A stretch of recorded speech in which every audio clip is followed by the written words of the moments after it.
Hello everyone. Before we begin, don't forget to hit that like button and subscribe. Comment where you're watching from and what time it is right now.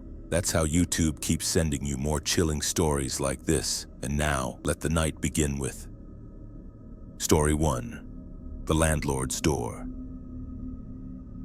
The metal door handle was still warm when I touched it at 3 in the morning, like someone had just been gripping it from the other side. Let me back up. 3 months earlier, I'd found what seemed like the perfect apartment in Brooklyn. A studio in an old brownstone for half the market rate. The landlord, Mr. Henley, was in his 60s, soft-spoken, almost grandfatherly. He showed me around personally, pointing out the updated kitchen, the decent water pressure, the quiet neighborhood. Everything seemed legitimate until we reached the basement door. "This stays locked," he said, his tone shifting from friendly to firm. "Building storage, electrical stuff." I nodded. I didn't need basement access. The apartment had enough space, and the price was too good to argue over details. I signed the lease that afternoon. For the first few weeks, everything was perfect. The building was quiet, my neighbors were friendly enough, and Mr. Henley was responsive when I had questions about the heating or needed a light bulb changed in the hallway. He lived in the building somewhere. I'd see him coming and going, always carrying his leather messenger bag, always dressed in the same brown jacket. The knocking started in week 4. At first, I thought it was pipes. Old buildings make noise, and the sound was faint, rhythmic. Tap, tap, tap. Always around 3 a.m., always from somewhere below my floor. I'd lie awake listening, trying to place it. It would last maybe 10 minutes, then stop. I mentioned it to Mr. Henley when I saw him in the lobby. "Old radiators," he said without looking up from his mail. "Buildings from 1924. But it wasn't radiators. Radiators clang and hiss. This was deliberate, measured, like someone tapping their knuckles against wood. The knocking got louder in week 6, more insistent. And it was definitely coming from the basement. I could hear it through my floorboards, directly below my bed. Tap, tap, tap, tap. Sometimes in groups of 3, sometimes 5, sometimes a long series that sounded almost frantic. I tried calling Mr. Henley. The first time he picked up immediately. "Probably mice," he said. The second time, his phone went straight to voicemail. The third time, same thing. By week 8, his number was disconnected. I started paying attention to his routine. He left the building every morning around 9, always with that messenger bag, always in the brown jacket. But I noticed something else. He never left the building at night. His name wasn't on any of the mailboxes. When I asked the postal worker, she said she'd never delivered mail for anyone named Henley at this address. The knocking was happening every night now. Not just tapping, scratching, scraping like fingernails on wood, and sometimes I swear I heard voices. Muffled but human, coming from directly beneath my apartment. I researched the building online. Public records showed it had been sold 2 years ago to a property management company, not to any individual landlord. When I called the company, they'd never heard of Mr. Henley. According to their records, my unit was supposed to be vacant. That's when I realized I'd never actually signed a legal lease. I examined the basement door more carefully that week. The lock was new, expensive, heavy-duty, but there were scratches around the frame, like someone had been trying to get out rather than keep people out. The door handle was always slightly warm, even when the hallway was cold. Last Tuesday night, the knocking stopped completely. The silence was somehow worse than the noise. I lay awake listening to nothing, feeling like I was waiting for something terrible to happen. I found bolt cutters at a hardware store the next morning. The basement was smaller than I expected, divided into storage areas with chicken wire fencing. Most of the spaces were empty, but in the back corner, behind stacks of boxes, I found what looked like a campsite. A sleeping bag, still warm, a camp stove, canned food, a battery-powered radio. empty water bottles arranged in neat rows, and covering every available surface, photos. Photos of me, leaving the building, entering the building, sleeping in my bed taken through my window, eating breakfast at my kitchen table, getting dressed, showering, though I couldn't figure out how he'd managed that angle. Some of the photos were dated. He'd been watching me for weeks before I even moved in. I found his real identification in a wallet left on the makeshift bedside table. His name wasn't Henley. According to his driver's license, he was David Chen, and this address was listed as his residence, specifically the basement. The leather messenger bag was there too, filled with copies of keys. Dozens of them, all labeled, not just keys to my apartment but to every unit in the building, and at the bottom of the bag a notebook filled with detailed observations about each tenant's routine sleeping patterns and when they'd be most vulnerable. The final entry, dated yesterday, was about me. Subject becoming suspicious, knocking too obvious, need to relocate observation post to unit directly, found way into walls through basement access. I called the police from my cell phone, standing in that basement surrounded by evidence of months of stalking. But when they arrived, David Chen was gone. So were most of his belongings. Just the photos remained scattered across the floor like a shrine. The detective told me they'd found similar setups in 3 other buildings across Brooklyn. Always basements, always unauthorized, always targeting single women living alone. They never caught him. I moved out that day, stayed in a hotel, then found a place in Queens with proper security, proper landlords, proper lease agreements. But I still wake up at 3 a.m. sometimes listening for tapping sounds that never come. The building was condemned 6 months later. Structural issues, they said, but I know the real reason. Some places can't be cleaned once they've been contaminated by that level of violation, that depth of watching, waiting presence that had been living beneath everyone's feet. I still can't sleep on a ground floor apartment, and I never, ever sign a lease without verifying everything twice. Story 2. What we found in the crawl space. The journal's last entry was dated 2 days before we moved in, and it knew things about us that no one should have known. My husband Jake and I had been house hunting for 8 months when we found the listing. A foreclosure auction, a 1950s ranch house in a decent neighborhood priced to move quickly. The photos showed hardwood floors, updated appliances, a finished basement. Everything looked perfect, maybe too perfect for the price. We drove by the house 3 times before the auction. The yard needed work, but the structure looked solid. Our neighbor-to-be, an elderly woman named Mrs. Patterson, was gardening when we stopped to introduce ourselves. "Nice young couple bought it," she said, gesturing toward the house. "Haven't seen them in months, though." We won the auction with a bid $15,000 under our budget. The bank representative handed us the keys that afternoon, along with a stack of paperwork and a home inspection report. Everything checked out: electrical, plumbing, foundation. The inspector had noted that the crawl space under the basement was unusually large, about 4 feet high and extending under most of the house, but he'd marked it as structurally sound. We moved in on a Saturday in October. Jake handled the heavy furniture while I unpacked boxes and tried to make the place feel like home. Our dog, Murphy, a golden retriever we'd rescued 2 years earlier, seemed excited about the new space at first. He explored every room, sniffing corners and wagging his tail. But he wouldn't go downstairs. Every time we tried to coax Murphy into the basement, he'd plant his feet and whine. When Jake carried him down, he'd immediately run back upstairs and sit by the front door like he wanted to leave. We figured he needed time to adjust. The scratching started that first night. Murphy woke us up at 2 a.m., pawing frantically at the bedroom floor. Not playful scratching, desperate, almost frantic digging motions. His claws scraped against the hardwood and he was panting like he'd been running. When I turned on the light, he looked up at me with this expression I'd never seen before, pure terror. "It's a new house," Jake mumbled, half asleep. but Murphy kept scratching at the same spot every night. Always the same corner of our bedroom, always around 2 a.m. The floor started showing marks from his claws, thin white scratches in the dark wood.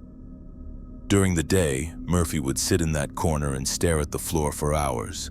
I'd call his name, offer treats, try to distract him, but he was fixated on something beneath the house, something we couldn't see or hear. After a week, I called our vet. She suggested anxiety medication, said rescue dogs sometimes developed obsessive behaviors in new environments. But Murphy had never done anything like this before. He was the most relaxed, confident dog I'd ever known.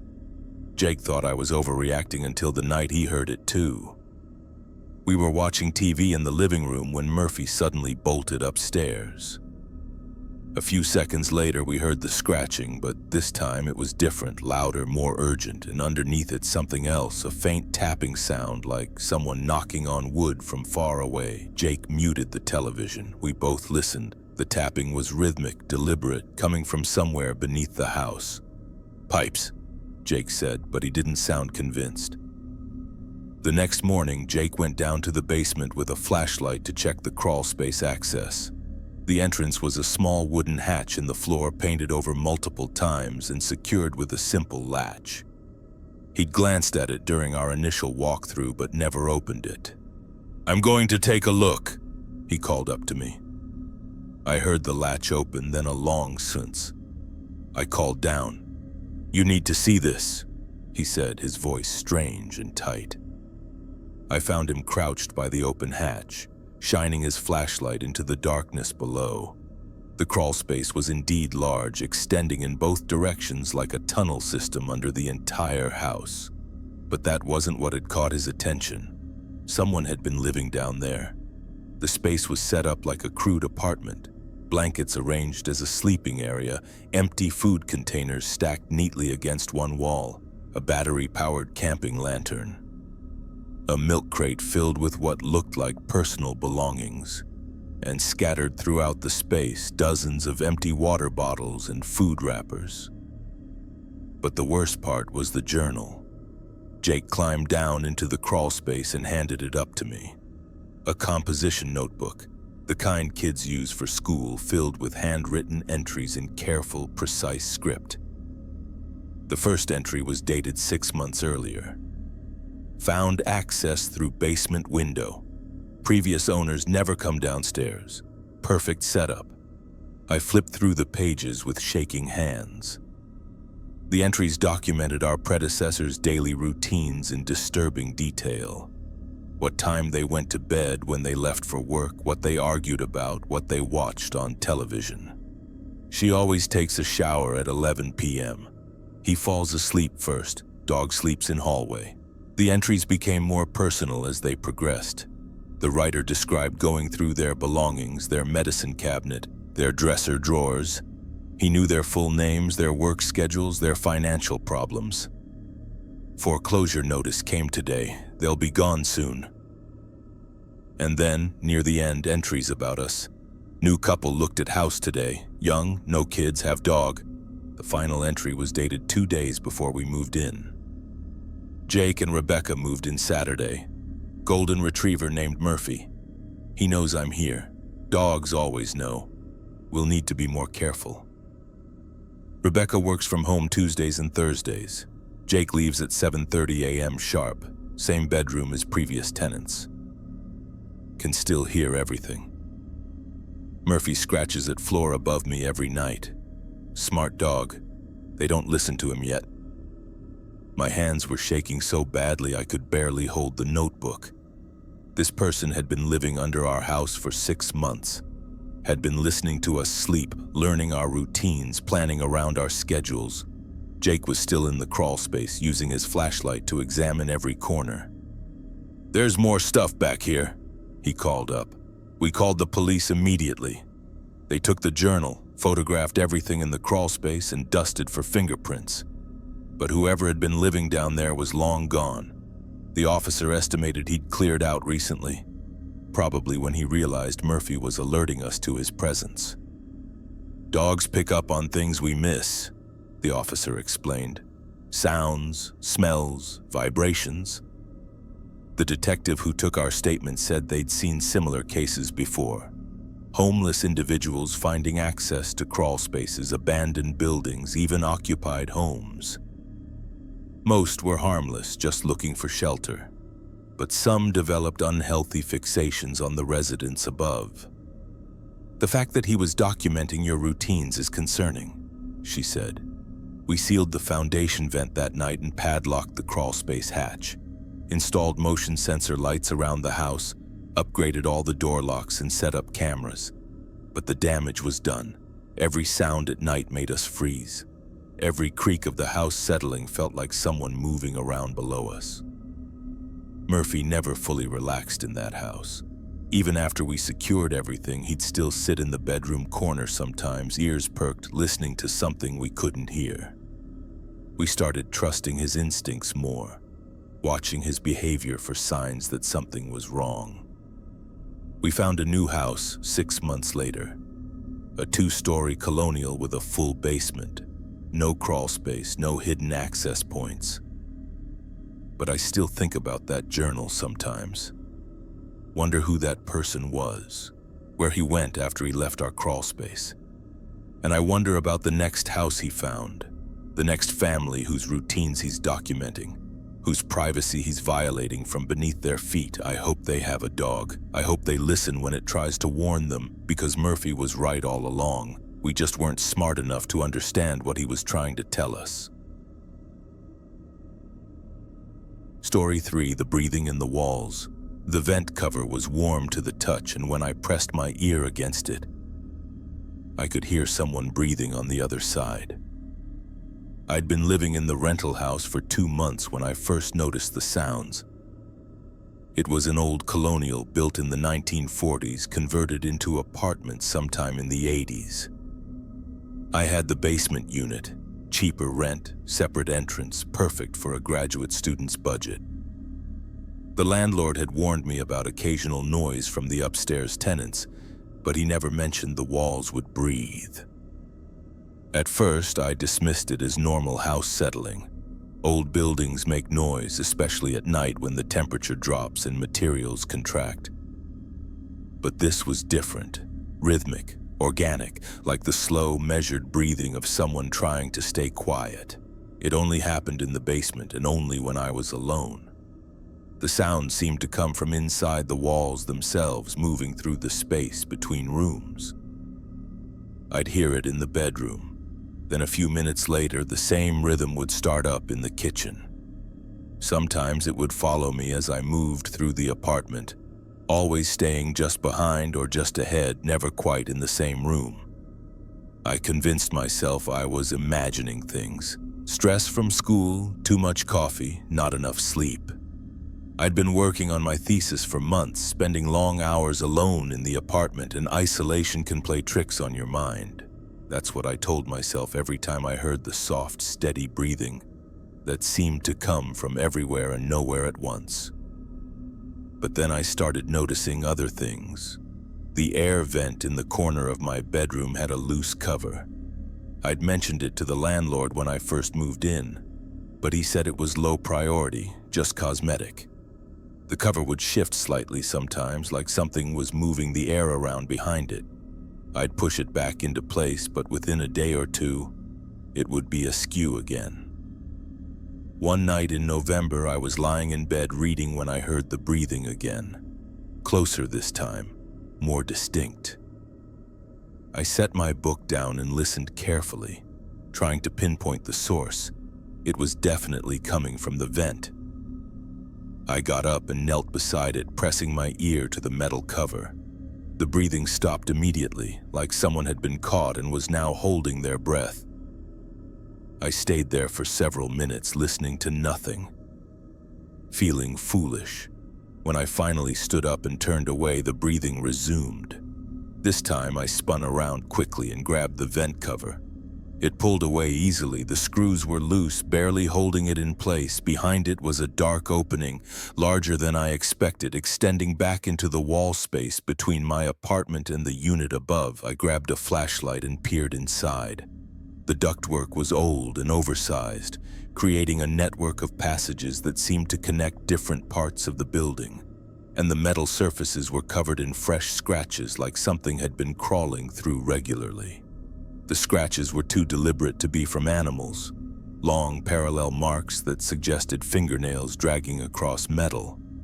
But what made my stomach drop were the paint chips scattered on the bottom of the duct, fresh white chips, the same color as the walls in my apartment. Someone had been scraping paint off from the inside, marking their passage through the system. I replaced the cover and screwed it in tight using a screwdriver from my toolkit. But that night, the breathing was louder than ever, not just from the bedroom vent, but from multiple locations throughout the apartment. The kitchen, the bathroom, the living room. Like whoever was in the walls had found new access points and was exploring the entire space around my unit. I called the landlord the next morning, but his voicemail was full. I tried again that afternoon, then again that evening. When he finally called back 3 days later, he sounded annoyed. "Probably mice in the walls," he said. "Old building." But I knew it wasn't mice. Mice don't breathe with the slow, measured rhythm of someone trying to stay hidden. Mice don't leave fingernail scratches in metal ductwork. I started documenting everything, taking photos of the loose vent covers, recording audio of the breathing sounds on my phone, measuring the scratch marks with a ruler. The evidence was building, but I wasn't sure what to do with it. The turning point came 2 weeks later. I was in the shower when I heard movement overhead, but not from the upstairs apartment. From the ceiling itself in the space between floors. Slow, deliberate crawling sounds like someone moving through a very confined space. The sounds tracked across the bathroom ceiling, paused directly above the shower, then continued toward the bedroom. I turned off the water and listened. The movement stopped. When I got out of the shower, the bedroom vent cover was hanging open, swaying slightly as if it had just been disturbed. Fresh paint chips were scattered on the floor beneath it, and the scratches inside the ductwork looked deeper, more recent. That's when I noticed the smell. It wasn't there before I showered, but now it was unmistakable. Unwashed human scent, sweat, and body odor concentrated in the small space around the vent. Someone had been in those walls recently, breathing the same air I was breathing, watching and listening from just a few feet away. I packed a bag and left that night. From my hotel room, I called the police. They agreed to meet me at the apartment the next morning to investigate. When we arrived, every vent cover in the unit was askew, hanging loose like they'd been pushed open from the inside. The officer who crawled into the ductwork with his flashlight came out looking pale. "Someone's definitely been in there," he said. "Recent activity, probably within the last few days. But whoever had been living in my walls was gone." The officer followed the duct system as far as he could, discovering that it connected to an external access point behind the building, a maintenance panel that had been pried open from the outside. The landlord claimed he had no knowledge of anyone having access to the building's infrastructure. The previous tenant had moved out 6 months earlier, and the unit had been empty until I rented it. But the officer's investigation revealed that someone had been using the wall and ceiling spaces as a living area for weeks, possibly months. "They had a clear view into your bedroom through the vent," he explained, "and audio access to most of your apartment through the connected ductwork. I broke my lease that day and moved across town to a modern apartment complex with concrete walls and no ductwork large enough for human access. But I still can't sleep without checking every vent, every air return, every opening that might provide access to the hidden spaces around me. Sometimes in my new apartment, I think I hear breathing in the walls.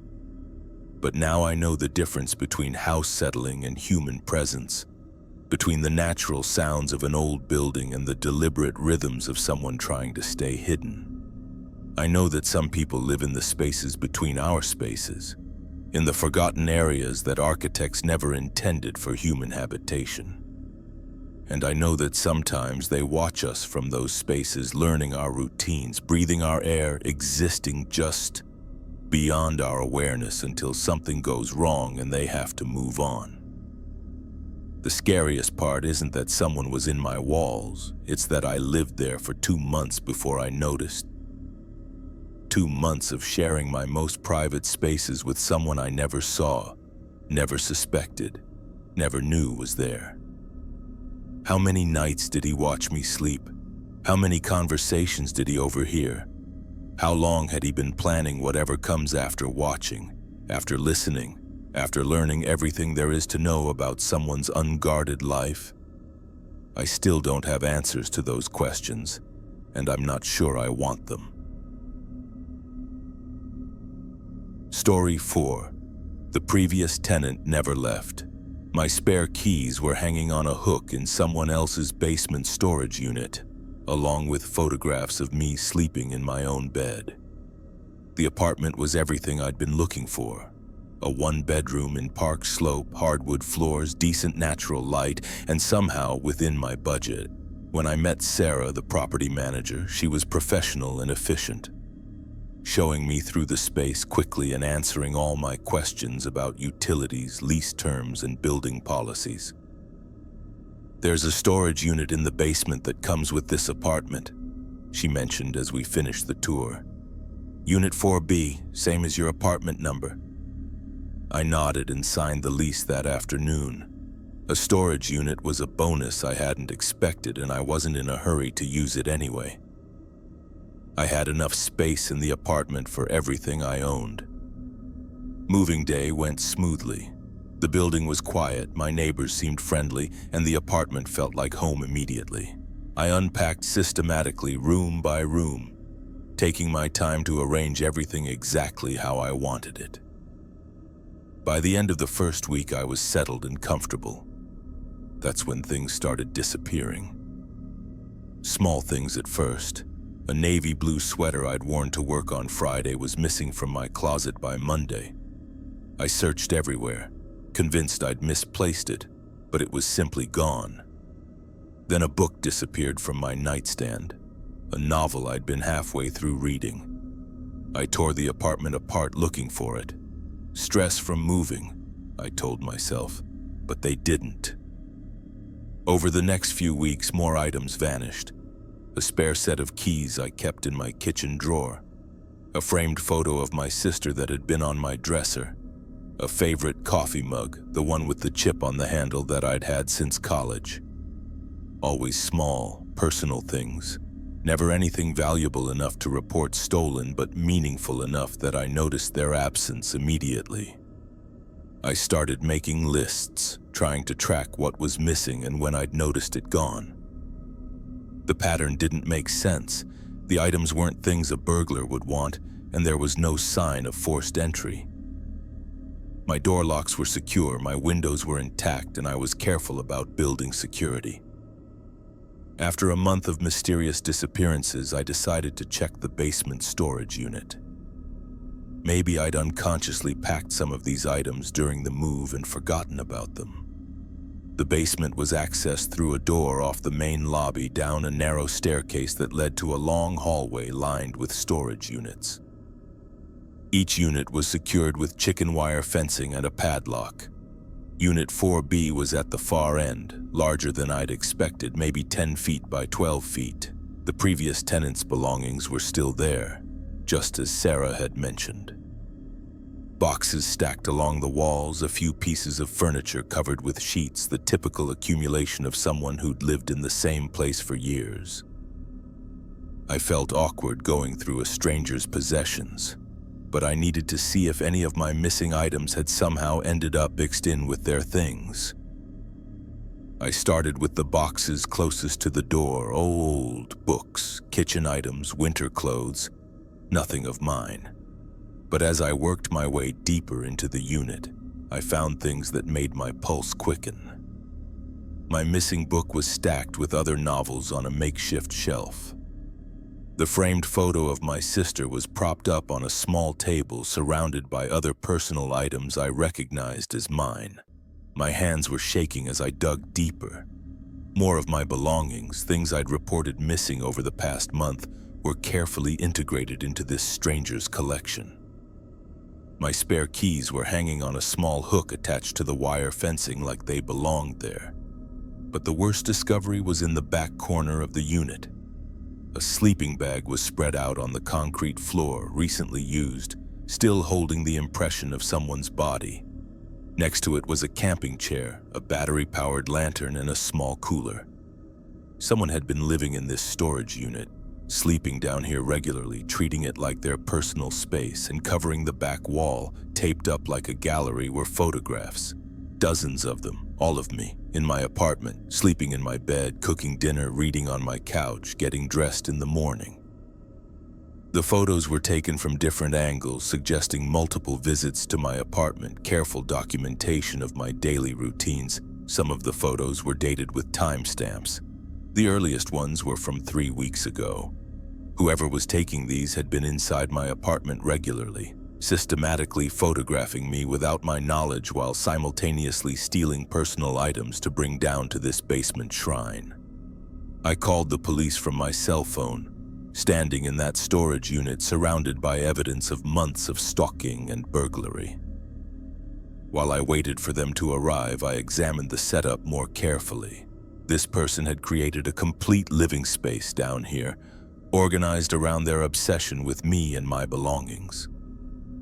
The officer who responded was thorough and professional, photographing everything and taking detailed notes about each missing item I'd recovered. But when he interviewed Sarah, the property manager, she claimed to have no knowledge of anyone having access to the storage unit besides me. The previous tenant moved out 6 months ago, she insisted. But the detective who took over the case discovered that the building's security was less secure than advertised. The basement door could be accessed from the parking garage, and the lock on Unit 4B had been replaced with a different one, same style but newer. Someone had been coming and going freely, treating the storage unit as their base of operations. The photos suggest this person has keys to your apartment, the detective explained. They've been inside multiple times, probably when you're at work. The locksmith came that afternoon, but the psychological damage was already done. Every corner of my apartment felt contaminated, violated by the knowledge that someone had been there, photographing me in my most private moments, stealing pieces of my life to create some twisted collection in a basement storage room. We never caught him. The fingerprints on my belongings came back with no matches in the system. The building's security cameras had been malfunctioning for weeks, conveniently showing nothing during the times when the break-ins likely occurred. Whoever had been living in that storage unit, watching me, collecting my things, had simply vanished when their setup was discovered. I moved out 2 weeks later, breaking my lease and forfeiting my security deposit. The new apartment I found was in a building with better security, doorman service, and no basement storage units. But I still check my belongings obsessively, making mental inventories of my possessions, watching for signs that something is missing or out of place. The detective stayed in touch for a few months, updating me on the investigation, but the case eventually went cold. No new evidence, no similar crimes reported in the area, no trace of the person who'd been living in my building's basement and treating my apartment like their personal museum. Sarah, the property manager, claimed the building's management company had no record of who the previous tenant actually was. The lease paperwork was missing, and the security deposits had been processed through a third-party company that had since gone out of business. It was like the person who'd been living in that storage unit had never officially existed. But I know they existed. I have my belongings back to prove it. My sweater, my book, my photo of my sister. Each item now carries the memory of being handled by someone else, studied and cataloged and incorporated into their obsession with me. Sometimes I wonder if they found another building, another storage unit, another unsuspecting tenant to watch and photograph and slowly rob of their sense of safety. I wonder if they kept any of my things, souvenirs from their time living beneath my feet, breathing the same air, existing in the same building while I slept unknowingly just a few floors above. The thought that terrifies me most is how long this might have continued if I hadn't decided to check that storage unit. How many more photos they would have taken, how many more pieces of my life they would have stolen. How much more of my privacy they would have violated before moving on to their next victim.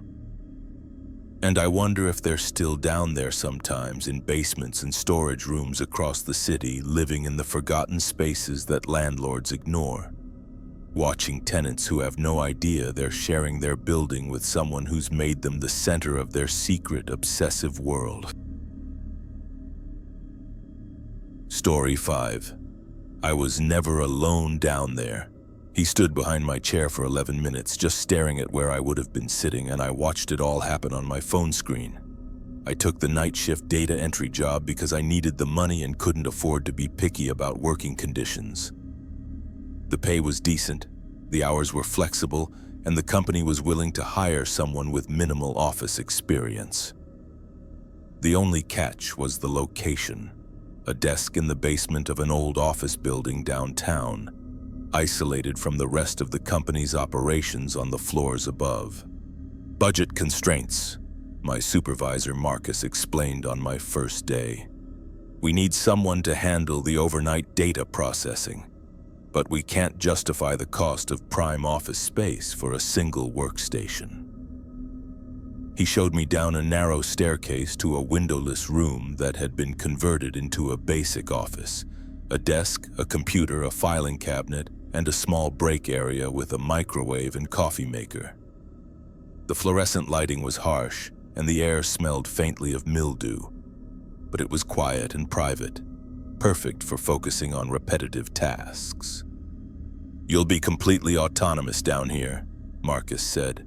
"No supervision, no interruptions, just process the daily uploads and have everything ready for the morning team." I assured him I could. I'd always worked better alone, and the idea of spending 8 hours in peace listening to podcasts and working through data spreadsheets actually sounded appealing. No office politics, no small talk, no distractions. For the first 3 weeks, everything went smoothly. I'd arrive at 11 p.m., settle in with my coffee, and work steadily until 7 a.m. The building was completely empty overnight. Even the cleaning crew finished their rounds by 10 p.m. It was just me, my computer, and the quiet hum of the building's ventilation system. Then I started noticing small changes, nothing dramatic at first. I'd leave my coffee mug on the left side of my desk when I took breaks, but find it moved to the right side when I returned. My chair would be adjusted to a different height, even though I always set it the same way. Papers I'd left scattered would be neatly stacked, organized in a way I hadn't arranged them. I assumed I was more absent-minded than I realized. Working alone for hours can make you lose track of small details, and I was often tired by the end of my shift. The changes were minor enough that I convinced myself I was imagining patterns where none existed. But then it started happening more frequently, and in ways that were harder to dismiss. I'd take a bathroom break and return to find my computer screen showing a different program than the one I'd been using. My notepad would be flipped to a clean page, even though I'd been writing on a partially filled one. The small plant I'd brought to brighten up the space would be moved from one side of my desk to the other. Most unsettling of all, I'd sometimes smell cologne in the air when I returned from breaks, a faint masculine scent that hadn't been there when I left. It would linger for a few minutes, then fade, leaving me questioning whether I'd actually smelled it or just imagined it. I started paying closer attention to my surroundings, trying to catch whatever was causing these changes. The basement had multiple storage rooms and utility closets, any of which could provide hiding places for someone who wanted to avoid detection. But I never saw anyone, never heard footsteps or doors opening and closing. After 2 months of this, I decided to set up a simple surveillance system. I positioned my phone to record my desk area whenever I left the room, propping it up behind some books so it wasn't obvious. The first few recordings showed nothing, just empty shots of my workspace, confirming that I was probably overthinking the situation. But on the 4th attempt, I caught something that made my blood freeze. About 3 minutes after I'd left for a bathroom break, a man emerged from the utility closet at the far end of the room. He was thin, maybe in his 40s, wearing dark clothes and moving with careful, practiced silence. He walked directly to my desk and began examining everything with methodical precision. He touched my coffee mug, moved it slightly, then moved it back. He adjusted my chair height, testing it by sitting down briefly. He flipped through the papers on my desk, reading them carefully, then restacked them in a different order. He opened my desk drawers, looked through my personal items, then closed them again. But the most disturbing part was what he did next. He positioned my chair exactly where I'd been sitting when I left, then stood behind it for what felt like an eternity. Just stood there, motionless, staring down at the empty seat like he was imagining me in it. His hands rested on the back of the chair, and I could see his lips moving slightly, like he was having a conversation with someone who wasn't there. When I checked the timestamp later, he stood like that for 11 minutes. Finally, he moved away from the desk, walked calmly back to the utility closet, and disappeared inside. The room looked exactly as it had when I left, except for the subtle changes I'd been noticing for weeks. The moved mug, the adjusted chair, the reorganized papers. I sat in my car in the parking garage for 2 hours, watching that footage over and over, trying to process what I'd discovered. Someone had been sharing that basement space with me for months, emerging from his hiding place whenever I stepped away, touching my things, sitting in my chair, standing behind where I worked like some kind of guardian or stalker. When I finally worked up the courage to call the police, they met me at the building and searched every room in the basement.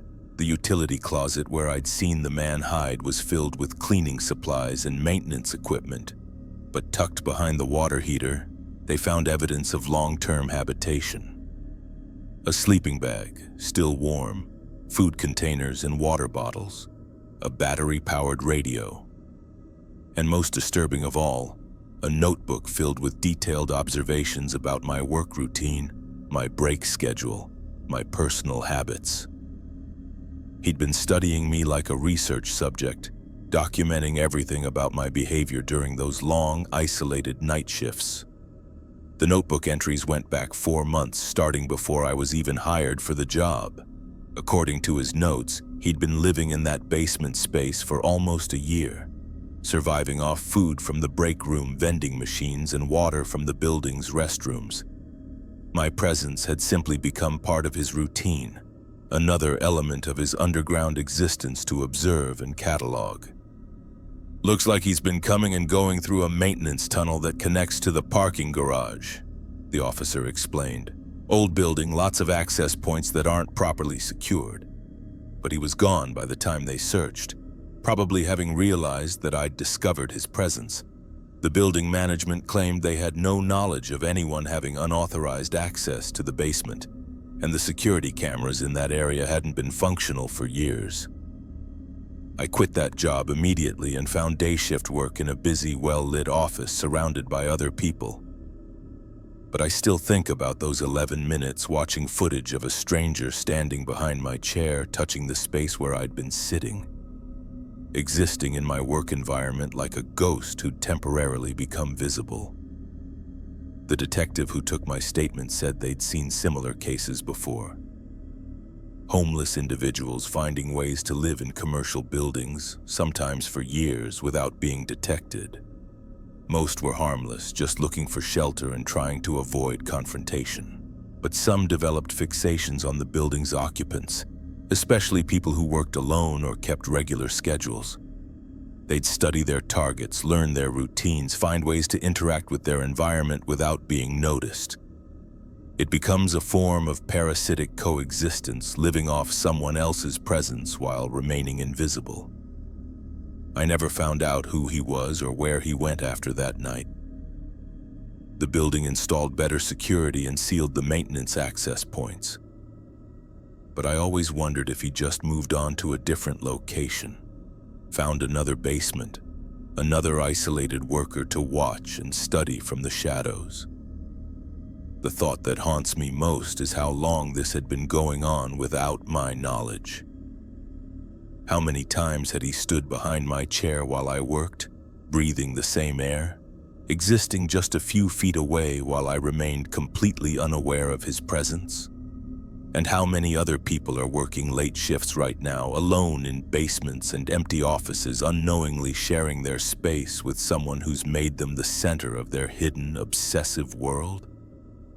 Sometimes I still smell that cologne even in my new office surrounded by coworkers. And I still check over my shoulder compulsively, still set up my phone to record when I step away from my desk. Still can't shake the feeling that someone might be watching, waiting, studying my movements from some hidden place I haven't thought to look. Story 6. The smell from below. I poured water on the concrete and watched it disappear into a crack, draining fast like there was something hollow waiting beneath our feet. My girlfriend Emma and I had rented the house for 3 months that summer. A writer's retreat, we called it. She was working on her novel. I was freelancing articles for travel magazines, and we needed somewhere quiet, affordable, and isolated enough to focus on our projects without distractions. The rental listing described a 1960s ranch house on 5 acres in rural Vermont, fully furnished, available for a fraction of what similar places cost closer to the city. Priced to move quickly, the owner had said when we spoke on the phone. Previous tenants had to break their lease unexpectedly. We drove up on a Friday in June, eager to start our summer of productive solitude. The house was exactly as advertised, clean, comfortable, surrounded by woods with decent internet and a well-equipped kitchen. Everything we needed for 3 months of uninterrupted work. Emma loved it immediately. She set up her writing space in the sunroom, arranged her notebooks and reference books, and started outlining chapters before we'd even finished unpacking. I claimed the spare bedroom as my office and spent the weekend organizing my equipment and planning the articles I wanted to finish by September. The only issue was the basement. It wasn't a finished basement, just a concrete foundation space used for storage and utilities. But within a day of moving in, we both noticed the smell. Not mold or mildew, which you'd expect in an old basement. Something else, something organic and wrong, sweet but underlying it. A sourness that made you want to hold your breath. Probably a dead mouse, Emma said when I mentioned it. Old houses, you know. But airing it out didn't help. If anything, the smell seemed to get stronger when we opened the basement windows, like we were creating circulation that spread it through the rest of the house. After a week, I could detect traces of it in the kitchen when the basement door was open. Emma insisted it wasn't that bad, that I was obsessing over something minor. She had a point. The smell was confined to the basement, and we barely used that space anyway. Our cars were parked outside, our storage needs were minimal, and the house had everything we needed on the main floor. But I couldn't stop thinking about it. I started going down to the basement daily, trying to pinpoint the source. It was strongest in the far corner near the water heater, but I couldn't find anything obvious. No dead animals, no leaking pipes, no rotting materials, just that persistent, cloying sweetness that seemed to emanate from the concrete floor itself. "You're driving yourself crazy," Emma said after I'd spent another afternoon in the basement with a flashlight, examining every corner for the source of the odor. She was right, but I couldn't let it go. There was something deeply unsettling about that smell, something that triggered an instinctual revulsion I couldn't rationalize away. It reminded me of flowers left too long in a vase, sweet and rotting at the same time. After 2 weeks, I noticed something else about the basement floor. In the corner where the smell was strongest, there was a section of concrete that looked different from the rest.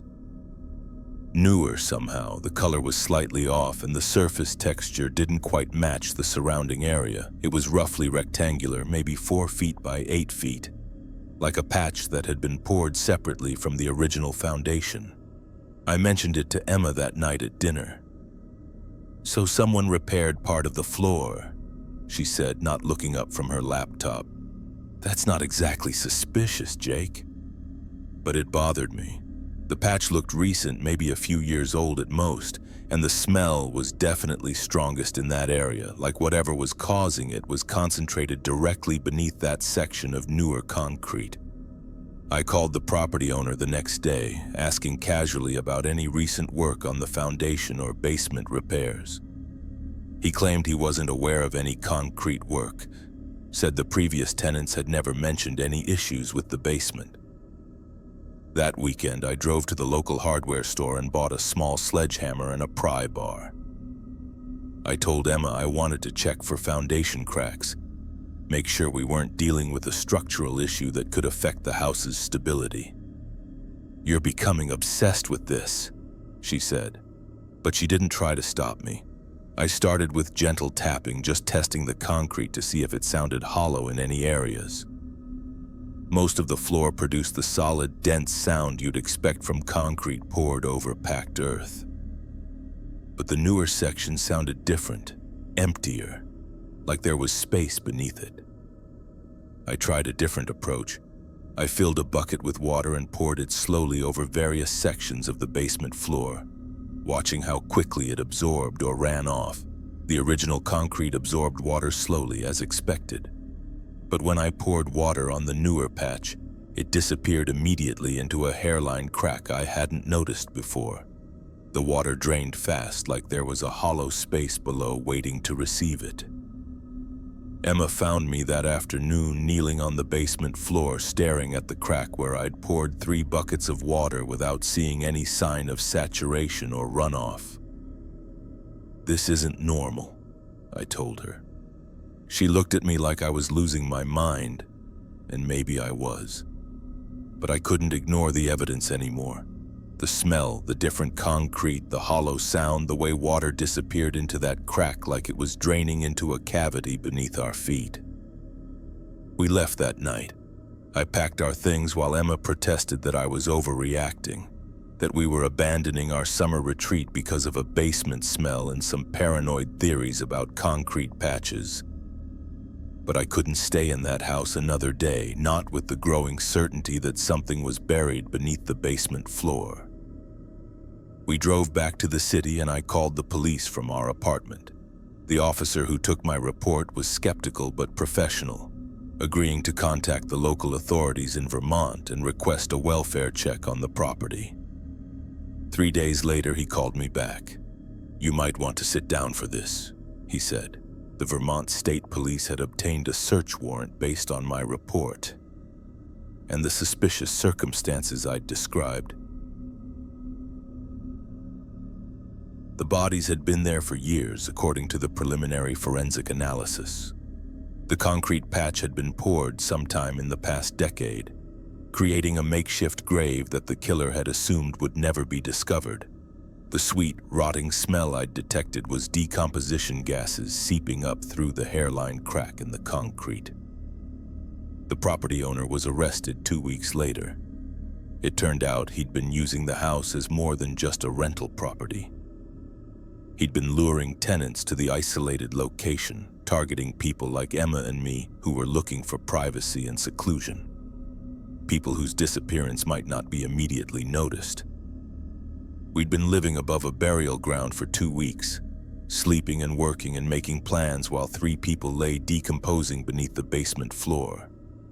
The family emergency that forced the previous tenants to break their lease had been their murder and burial in the space below where we'd been walking every day. The detective who interviewed us said we were incredibly lucky. Based on the evidence they recovered, the owner had been planning to kill us before the end of our 3-month lease. Our sudden departure had disrupted his timeline and probably saved our lives. Emma still has nightmares about that house, about the novel she was writing in the sunroom while people were buried just beneath our feet. I still can't handle certain smells, anything too sweet, anything that reminds me of flowers left too long in stagnant water. But what haunts me most is how close we came to ignoring the warning signs. If I'd listened to Emma, if I'd dismissed the smell as normal basement mustiness, if I'd convinced myself that the concrete patch was just routine maintenance, we would have stayed. And in a few weeks, we would have joined the people buried beneath that floor. Sometimes instincts are stronger than logic. Sometimes the things that seem like obsessive paranoia are actually survival mechanisms trying to protect us from dangers we can't consciously identify. Sometimes a basement smell isn't just a basement smell. Sometimes it's the only warning you'll get that you're living above someone else's graveyard. I still pour water on concrete sometimes just to watch how it drains. And I still trust my nose more than my rational mind when something smells wrong in places where it should smell normal. Because now I know that some houses hold secrets beneath their foundations, and some landlords have reasons for offering beautiful, isolated properties at prices too good to be true. Story 7. The chains were already there. The words carved into the wall behind the boxes read, "He keeps me down here," and they were still sharp and fresh, like someone had been scratching them recently. When Sarah and I toured the rental house in March, everything seemed perfect except for one odd detail in the basement. The space was unfinished but clean, with exposed concrete walls and ceiling beams that could easily be converted into a workshop or storage area. But in the far corner, a heavy-duty chain was bolted into the wall. Thick links, professionally installed, secured with hardware that looked like it could hold serious weight. Previous owner probably had a dog, the realtor said when I pointed it out. It seemed reasonable enough. The chain was about 6 feet long, ending in a heavy clasp, the kind used for large animals. Sarah and I were more focused on the upstairs living space anyway. The updated kitchen, the hardwood floors, the reasonable rent for such a nice neighborhood. We signed the lease that afternoon. Moving in went smoothly. The house felt comfortable immediately, like it had been waiting for the right tenants. Sarah set up her art studio in the spare bedroom. I claimed the garage for my woodworking projects, and we both avoided the basement except when necessary. The unfinished space felt cold and unwelcoming, not somewhere you'd want to spend time. For the first few months, everything was perfect. Sarah was productive with her painting, I was making progress on furniture projects, and we both loved having space to spread out after years of cramped apartments. The basement remained unused except for storage. Holiday decorations, out-of-season clothes, boxes we hadn't unpacked yet. Then the storm hit in late August. The power went out around 9 p.m., taking our lights, heat, and internet with it. I grabbed a flashlight and headed to the basement to check the breaker bug, hoping it was just a tripped circuit rather than a neighborhood-wide outage.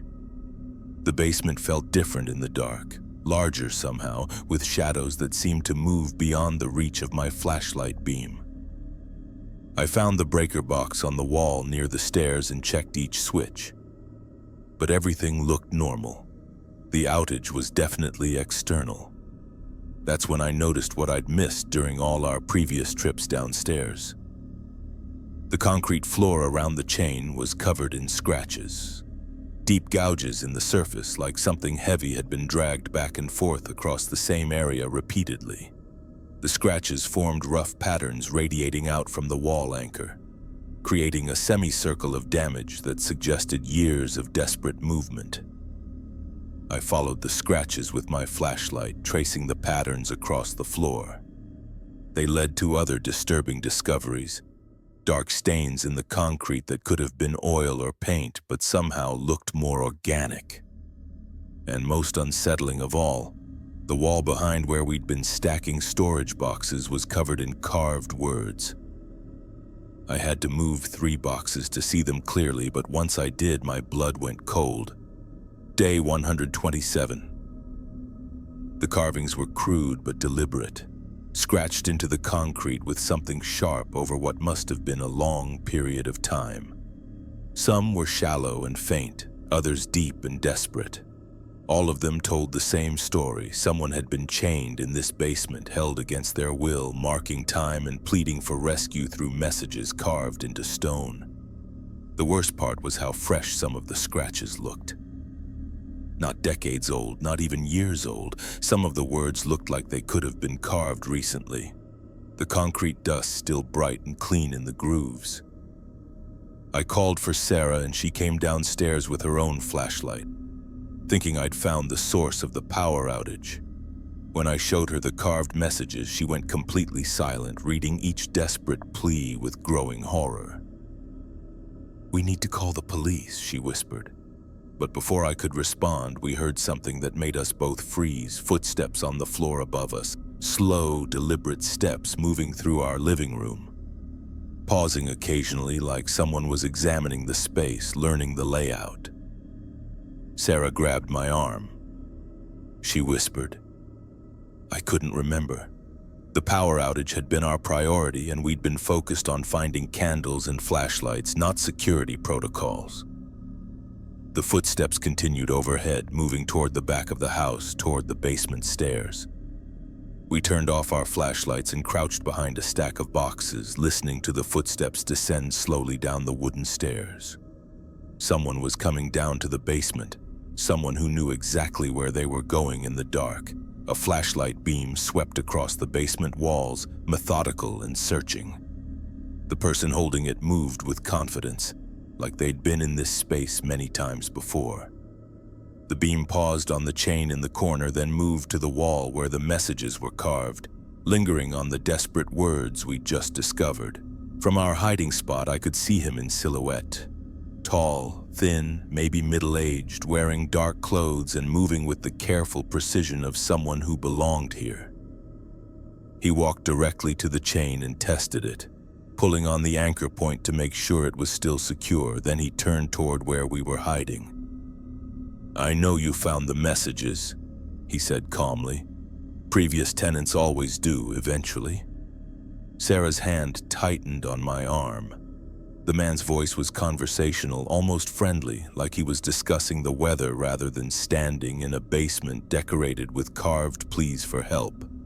The chain is rated for 2,000 pounds, he continued. Previous owner installed it correctly, very thorough work. The concrete anchor will hold indefinitely, even with significant... He moved closer to our hiding spot, his flashlight beam dancing across the boxes that concealed us. The good news is that I've learned from experience, much more efficient now than I was with the previous residents. The carving tools are upstairs in my truck, proper equipment this time, not improvised instruments. Makes the whole process more... That's when I realized he wasn't the previous owner or a burglar who'd broken in during the power outage. He was the landlord. The man we'd been paying rent to for 4 months, who'd done the background checks and collected our security deposit, who'd given us keys and explained the garbage pickup schedule. And he'd been planning this since the day we signed the lease. I grabbed Sarah's hand, and we ran for the stairs in the dark, abandoning stealth for speed. Behind us, his flashlight beam swung wildly as he gave chase, but we had the advantage of panic and desperation. We reached the main floor and bolted for the front door, not caring about grabbing coats or keys or anything except getting out of that house. My car was parked at the curb and I still had my keys in my pocket. We threw ourselves inside and I started the engine just as he appeared in the front doorway, no longer trying to hide his intentions. In the headlight glare, I could see he was holding something metallic. Handcuffs or restraints ready for what he'd planned to do in the basement. We drove straight to the police station and gave statements that lasted until dawn. When officers returned to the house with a search warrant, they found evidence of multiple victims, DNA traces, personal belongings, and detailed journals documenting the capture and confinement methods he'd perfected over years of practice. The basement chain had been installed specifically for holding people prisoner. The carved messages weren't from one victim. They were from dozens, accumulated over more than a decade of tenants who'd been lured to the house with attractive lease terms and promises of privacy. Most of the previous tenants were never found. The carved messages were the only evidence they'd ever existed, desperate communications from people who'd disappeared without a trace, whose families had filed missing person reports that led nowhere. Sarah and I were supposed to be next. According to his journals, he typically waited 3 to 6 months for tenants to get comfortable, to establish routines, to lower their guard. The power outage had accelerated his timeline, but we'd discovered his basement setup before he could implement his plan. We never went back to the house. The police collected our belongings and we found a new place across town, somewhere with neighbors close by and landlords with verifiable backgrounds. But I still wake up sometimes thinking about those carved messages, about all the people who'd scratched their final words into concrete while chained in that basement. And I think about how many other rental properties might have similar setups, how many landlords might be selecting tenants based on criteria that have nothing to do with credit scores or employment history, how many basements might have chains already installed, waiting for the next unsuspecting renters who think they've found a great deal on the perfect house. We were lucky. Lucky that the power went out when it did, lucky that we decided to check the breaker box, lucky that we found the evidence before he was ready to use it. But mostly we were lucky that previous victims had found ways to leave warnings carved into stone, messages from the dead that saved the living. Sometimes I wonder if anyone will ever read this story the same way we read those basement messages. As a warning, a plea for awareness, evidence that some dangers hide behind the most ordinary transactions, the most normal-seeming arrangements. Because now I know that some chains aren't for dogs, some basements aren't for storage, and some landlords collect more than rent from their tenants. Story 8. Something down there was waiting for years. The calendar on the wall had yesterday's date circled in red, and the scratches around the door handle looked fresh, like someone had only recently clawed their way out. I inherited my grandmother's house in October, 3 months after she passed away. It was a small Cape Cod in Massachusetts that she'd lived in for 47 years, accumulating decades of belongings in every room, closet, and storage space. My family had been dreading the cleanup process, but as the only grandchild with flexible work schedule, the job fell to me. The house felt frozen in time when I first walked through it with the estate lawyer. Everything exactly as Grandma Helen had left it. Her coffee cup still in the sink, her reading glasses on the kitchen table, her knitting project spread across the living room couch. It was overwhelming and heartbreaking, but also oddly comforting. The house still smelled like her perfume and the lavender soap she'd used for as long as I could remember. I started with the obvious areas: bedroom closets, kitchen cabinets, the dining room hutch filled with china and glassware. Each room took days to sort through properly, separating items worth keeping from things to donate or discard.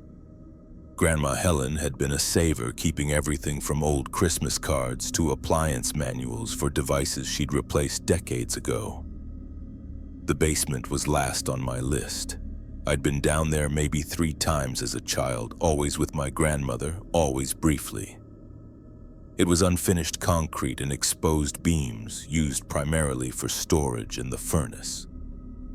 Not a scary basement, just utilitarian and forgettable.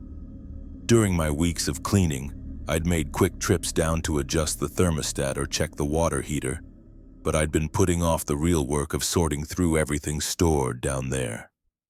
After 2.5 weeks, I finally committed to tackling it systematically. The basement was packed with the overflow from 47 years of living. Holiday decorations, old furniture covered with sheets, boxes labeled in my grandmother's careful handwriting. Each box told a story of the life she'd built in this house.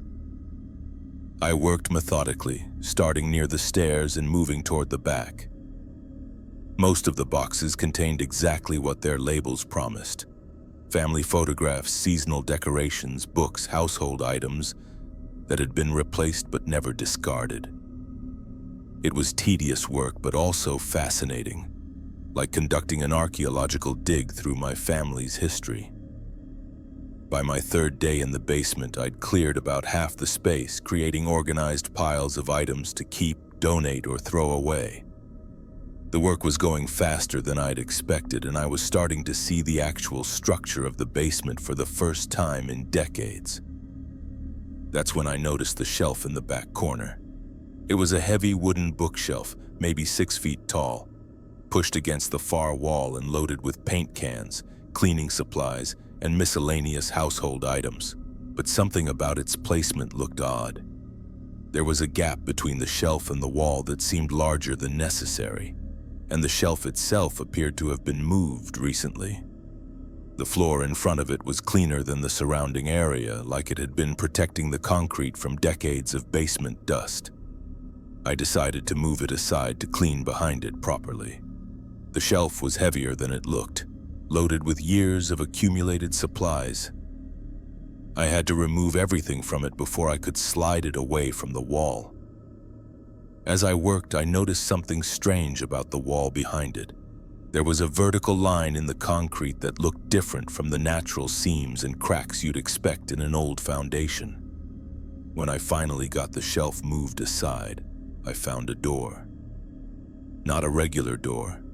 A narrow wooden door, maybe 5 feet high and 3 feet wide, painted the same gray color as the basement walls. It was almost perfectly camouflaged, invisible unless you were looking directly at it. The door had no handle or knob, just a simple latch mechanism and what looked like a heavy-duty lock on the outside. My grandmother had never mentioned anything about a hidden room in the basement. The lock was old but well-maintained, secured with a small brass padlock that looked like it had been opened and closed regularly. A key was hanging on a nail next to the door, covered with dust but easily accessible. I should have called someone. I should have contacted the estate lawyer or asked my parents about family secrets I might not know about. But I was alone in that basement, surrounded by evidence of my grandmother's methodical, organized life, and I couldn't imagine she'd hidden anything dangerous or illegal behind that door. I used the key and opened the lock. The door opened inward, revealing a small room maybe 8 feet by 10 feet, carved directly into the foundation. It was completely dark inside, but I could smell stale air and something else.